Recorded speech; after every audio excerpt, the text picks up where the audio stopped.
بسم اللہ الرحمن الرحیم۔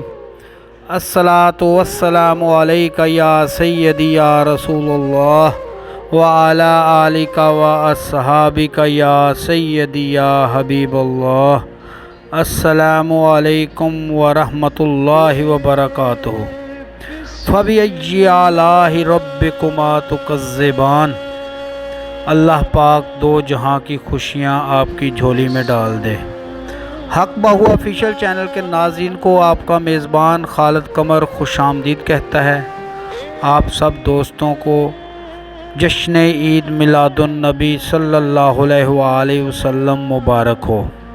یہ دن کسی عاشق رسول صلی اللہ علیہ وآلہ وسلم کے لیے کسی نعمت سے کم نہیں۔ نثار تیری چہل پہل پر ہزاروں عیدیں ربیع الاول، سوائے ابلیس کے جہاں میں سبھی تو خوشیاں منا رہے ہیں۔ ہمارا آج کا موضوع دربار عالیہ حضرت سلطان بہو رحمۃ اللہ علیہ کے سجادہ نشین کی نامزدگی کیسے کی جاتی ہے، تو آئیے چلتے ہیں اپنے موضوع کی طرف۔ اللہ رب العالمین نے انسانی حیات کو دو روپ عطا فرمائے ہیں، جن میں سے ایک روحانی ہے جبکہ دوسرا نفسانی روپ ہے۔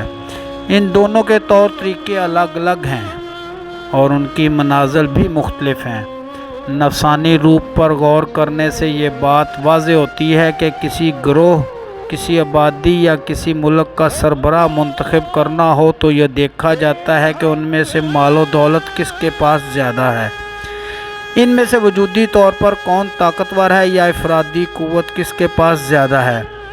نفسانی روپ کے مقابلہ میں روحانی روپ کی جانب توجہ مبذول کی جائے تو معاملات قطعی طور پر مختلف نظر آتے ہیں۔ روحانی سلسلہ میں مال و دولت، وجودی یا افرادی قوت کی قطعی طور پر نفی کی جاتی ہے، اسی طرح ظاہری علوم کو بھی پس پشت ڈال دیا جاتا ہے۔ یقیناً یہی سبب ہے کہ نفسانی طبقہ روحانی شخصیات کے در پہ رہتا ہے۔ اللہ تعالیٰ نے اپنی لاریب کتاب قرآن مجید میں حضرت یوسف علیہ السلام کا قصہ تفصیلاً بیان فرمایا ہے۔ اس قصہ کے ذریعے ذات باری تعالیٰ ہمیں نفسانی اور روحانی رویوں سے آگاہ فرماتا ہے۔ اس قصہ میں یہ بات عیاں ہے کہ نفسانی لوگوں کے پاس وجودی و افرادی قوت موجود تھی، اس کے باوجود ان کی وہ پذیرائی نہ ہوئی جو کم سن حضرت یوسف علیہ السلام کو حاصل تھی۔ حضرت یوسف علیہ السلام کو کم سن ہونے کے باوجود روحانیت میں اعلیٰ مقام و مرتبہ حاصل تھا۔ نفسانی طبقہ نے حرص و حسد کے جال میں پھنس کر اپنے کم سن بھائی حضرت یوسف علیہ السلام کو نہ جانے کن کن پریشانیوں اور مصیبتوں میں مبتلا کیا۔ ان کے والد حضرت یعقوب علیہ السلام اپنے بیٹے کے ہجر میں رو رو کر اپنی آنکھوں کی بینائی سے بھی محروم ہو گئے۔ طویل عرصہ گزر جانے کے بعد اللہ رب العالمین نے حضرت یعقوب علیہ السلام اور حضرت یوسف علیہ السلام کو ایک دوسرے کے قریب کر دیا۔ حضرت یوسف علیہ السلام کو مصر کے شاہی تخت پر بٹھایا اور اس نفسانی گروہ کو حضرت یوسف علیہ السلام کے سامنے سجدہ ریز کر دیا۔ یہ واقعہ ایک جانب تو ہمیں یہ سمجھا رہا ہے کہ روحانی طبقہ اور ہے اور نفسانی طبقہ اور ہے۔ اس واقعہ کا دوسرا پہلو یہ ہے کہ نفسانی طبقہ روحانیت کا مخالف ہے اور اس ضمن میں وہ روحانیت کے خلاف ہر قسم کا حربہ استعمال کر سکتا ہے۔ اس واقعہ کا تیسرا پہلو یہ ہے کہ نفسانی طبقہ خواہ کتنا ہی طاقتور اور ہوشیار ہو، اسے روحانی طبقہ کے سامنے سرنگو ہونا ہی پڑتا ہے۔ صاحبزادہ سلطان حامد رحمۃ اللہ علیہ اپنی کتاب مناقب سلطانی میں سجادہ نشین سوئم حضرت شیخ حافظ سلطان محمد رحمۃ اللہ علیہ کے حوالے سے لکھتے ہیں، ہمارے جد بزرگوار حضرت شیخ حافظ سلطان محمد ممدوح علیہ رحمہ اس حرم سے تھے جو حضرت شیخ محمد حسین رحمۃ اللہ علیہ کی جد میں سے تھی۔ آپ رحمۃ اللہ علیہ کے دو بڑے بھائی یعنی حضرت شیخ سلطان عظمت اور حضرت شیخ نور محمد رحمۃ اللہ علیہ جو دوسری ماں سے تھے، ہمارے جد بزرگوار حضرت شیخ سلطان محمد رحمۃ اللہ علیہ یعنی اپنے چھوٹے بھائی سے دشمنی کیا کرتے تھے۔ بھائی خواہ پیغمبر زادہ ہی کیوں نہ ہو، حسد سے خالی نہیں ہوتا۔ دیکھو یوسف علیہ السلام بھائیوں کی بے مہری سے کنویں میں پڑے تھے، ایک روز بڑے بھائیوں کے حسد و کینہ کے بارے میں اپنے والد صاحب کو اطلاع دی تو انہوں نے بچشم خود یہ حالت دیکھ کر اس بات کی تصدیق کر کے شیخ سلطان محمد رحمۃ اللہ علیہ کو ڈیرہ غازی خان میں تقریباً 100 کوس کے فاصلے پر پرورش، حفاظت اور تعلیم کے لیے اپنی ایک محبہ کے پاس بھیج دیا اور اللہ تعالیٰ کے بھروسے سے اپنے آپ سے جدا کیا۔ چنانچہ آپ رحمۃ اللہ علیہ کئی سال تک وہاں رہے۔ سلطان الفقراء حضرت سلطان باہو رحمۃ اللہ علیہ کو سرکار دو عالم صلی اللہ علیہ وآلہ وسلم کے دستے پاک پہ بیعت ہونے کا شرف حاصل ہوا، اس لیے آپ رحمۃ اللہ علیہ کے ہاتھ پہ اللہ تعالیٰ کا ہاتھ ہے۔ علاوہ ازیں ذات باری تعالیٰ نے اپنی رحمت سے آپ رحمۃ اللہ علیہ کو سلطان الفقراء کا مقام اور اپنا قرب عطا فرمایا۔ اس بارے میں آپ رحمۃ اللہ علیہ فرماتے ہیں، جن کا کوئی پیر مرشد نہیں اور جن کا کوئی پیر مرشد ارشاد نہ کر سکے خدا تک پہنچانے کے لیے، میں ان کا مرشد ہوں، اور محمد مصطفیٰ صلی اللہ علیہ وآلہ وسلم تک پہنچانے کے لیے میں ان کا پیر ہوں۔ میں کامل قادری فقیر ہوں اور میرا خطاب باہو رحمۃ اللہ علیہ سر ذات ہو کے ساتھ ہے، اور جان لو کہ باہو رحمۃ اللہ علیہ ہو میں گم ہو کر ذات کبریا کے ساتھ بے حجاب ہو گیا ہے۔ آپ رحمۃ اللہ علیہ فرماتے ہیں، میری بات مصطفیٰ صلی اللہ علیہ وآلہ وسلم کی بات ہے، کیونکہ میرے وجود میں محض نور ذات ہے اور میرے وجود سے خدا کی قدرت کے ہزاروں اسرار ظاہر ہو رہے ہیں۔ سلطان الفقراء حضرت سلطان باہو رحمۃ اللہ علیہ کی قربت سرکار دو عالم صلی اللہ علیہ وآلہ وسلم اور ذات باری تعالیٰ سے ہے، اس لیے آپ رحمۃ اللہ علیہ نے اپنے سجادہ نشین کی نامزدگی کا طریقہ نفسانی نہیں بلکہ روحانی قواعد و ضوابط کی روشنی میں قائم کر رکھا ہے۔ آپ رحمۃ اللہ علیہ کے سجادہ نشین کی نامزدگی کے لیے ظاہری علم، ظاہری جاہ و جلال، ظاہری مالی و افرادی قوت، ظاہری عمر، ظاہری نمود و نمائش اور ظاہری قوت گویائی کو قطعاً اہمیت نہیں دی جاتی۔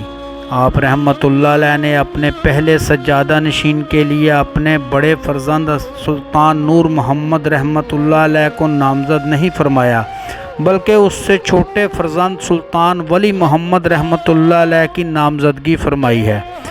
اس عمل کے پس پردہ حقیقت ہماری فہم و فراست سے انتہائی بلند و بالا ہے۔ سلطان الفقراء حق باہو رحمۃ اللہ علیہ کے مدرجہ بالا فرمان سے واضح ہے کہ آپ رحمۃ اللہ علیہ کی اولاد میں سے آپ رحمۃ اللہ علیہ کا سجادہ نشین ہونے کا شرف جس ہستی کو حاصل ہوتا ہے اسے بہت بلند مقام و مرتبہ حاصل ہوتا ہے۔ مقام و مرتبہ اسی کا بلند ہوتا ہے جسے اللہ رب العالمین منتخب فرما لے۔ فرمانے باری تعالیٰ ہے، مگر اللہ جس کو چاہتا ہے اپنی رحمت کے لیے چن لیتا ہے، اور وہ بڑا فضل فرمانے والا ہے۔ اللہ رب العالمین کل شیء قدیر ہے، وہ اپنی مخلوق میں سے جس کو چاہے اور جتنا چاہے اپنے فضل سے نواز دیتا ہے۔ اس میں علم و عمر کی کوئی شرط نہ ہے۔ حضرت عیسیٰ علیہ السلام کو پیدائشی طور پر ہی نبوت عطا فرما دی، جس کا ذکر قرآن مجید میں اس طرح آیا ہے، مریم نے بچے کی طرف اشارہ کر دیا، لوگوں نے کہا ہم اس سے کیا بات کریں جو گہوارے میں پڑا ہوا ایک بچہ ہے۔ بچہ بول اٹھا، میں اللہ کا بندہ ہوں، اس نے مجھے کتاب دی ہے اور نبی بنایا۔ دربار عالیہ حضرت سلطان باہو رحمۃ اللہ علیہ کے سجادہ نشین اول حضرت شیخ ولی محمد رحمۃ اللہ علیہ کی نامزدگی کا اعلان سلطان الفقراء حضرت سلطان باہو رحمۃ اللہ علیہ نے خود فرمایا۔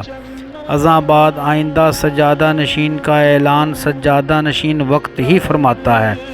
پہلے 5 سجادہ نشینوں کی نامزدگی کا اعلان محض زبانی طور پر ہوتا چلا آیا، مگر سجادہ نشین پنجم حضرت صالح محمد رحمۃ اللہ علیہ نے زبانی اعلان بھی فرمایا اور اسے تحریری طور پر وصیت نامہ کی شکل بھی دی۔ بعد ازاں یہی طریقہ اور رواج چلا آ رہا ہے۔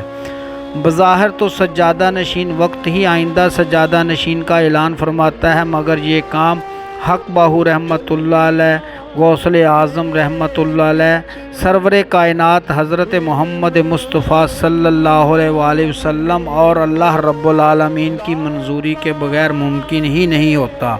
رب العالمین کا فرمان ہے، اور تمہارے بعد جن لوگوں کو چاہے تمہارا جنان نشین بنا دے۔ اس حقیقت سے انکار نہیں کیا جا سکتا کہ سجادہ نشین وقت اپنی پسند یا اپنی مرضی سے آئندہ سجادہ نشین کی نامزدگی سے قاصر ہوتا ہے۔ کئی ایک بار ایسا بھی ہوا ہے کہ سجادہ نشین پر دباؤ ڈالا جاتا رہا کہ آپ رحمۃ اللہ علیہ کا فلاں فرزند جو بڑا ہے اسے آئندہ سجادہ نشین نامزد کیا جائے، مگر ایسا ممکن ہی نہ ہو سکا۔ اسی فرزند کو آئندہ سجادہ نشین نامزد فرمایا گیا جس کی منظوری روحانی باطنی طاقتوں نے عطا فرمائی۔ چوتھے سجادہ نشین حضرت قبلہ سلطان غلام باہو رحمۃ اللہ علیہ کے دور سجادگی میں ان کے چچا زاد حاجی شریف نے ظاہری طاقت کے گھمنڈ میں انہیں ہجرت کرنے پر مجبور کر دیا اور خود سجادہ نشین بن بیٹھا۔ کچھ عرصہ بعد وہ کسی کے ہاتھوں قتل ہو گیا، جس کے بعد حضرت سلطان غلام باہو رحمۃ اللہ علیہ واپس دربار عالیہ آ کر آباد ہوئے اور پھر تا حیات سجادہ نشینی کے فرائض سر انجام دیتے رہے۔ صاحبزادہ سلطان حامد رحمۃ اللہ علیہ اپنی کتاب مناقب سلطانی میں لکھتے ہیں کہ یہ بات تجربہ کی ہے کہ آپ رحمۃ اللہ علیہ کی اولاد میں سے بھی وہی شخص اس پاک مقام میں مسند نشین ہوتا ہے اور مساکین کی خدمت گزاری کرتا ہے اور مسجدوں اور مزاروں کی جاروب کشی کرتا ہے، جس کا ظاہر و باطن فضل الہی اور آن جناب صلی اللہ علیہ وآلہ وسلم کی توجہ باطنی سے شریعت کے موافق اور مطابق ہوتا ہے۔ اس کے باطن کو اسلاف کی طرح صاف کر دیتے ہیں۔ سجادہ نشین کی ذمہ داری وہی شخصیت سر انجام دیتی ہے اور دے سکتی ہے جس کی منظوری مدینہ پاک سے ہوتی ہے اور جس کا اعلان سجادہ نشین وقت فرماتا ہے۔ امید ہے آپ کو آج کی ویڈیو پسند آئی ہوگی۔ آئندہ ملیں گے انشاءاللہ اپنے نئے موضوع دربار عالیہ حضرت سخی سلطان باہو رحمۃ اللہ علیہ کے پہلے سجادہ نشین کون تھے۔ تب تک کے لیے اپنا خیال رکھیے گا۔ اپنے میزبان خالد قمر کو اجازت دیجیے۔ اللہ حافظ۔